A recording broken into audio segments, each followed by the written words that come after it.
हुई उनको मिली, वीडियो बना रहा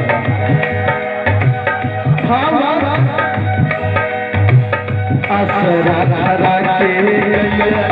भेजल पतिया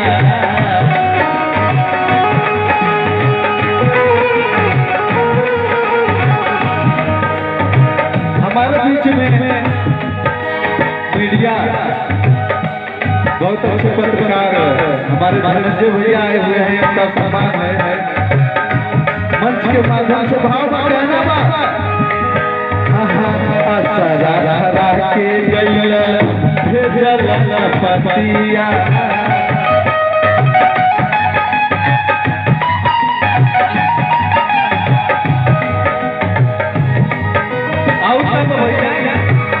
बेली बेली याद आवे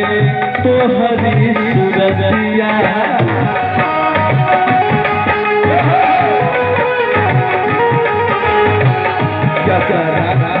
के गया भेजल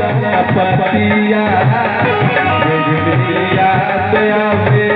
तोहरी सूरतिया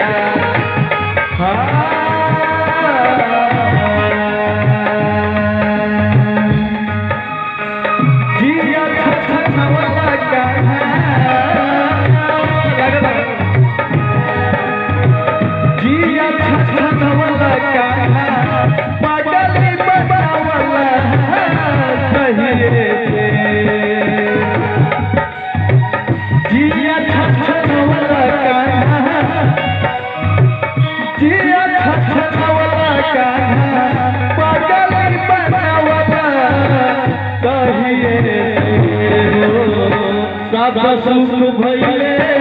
सपनावा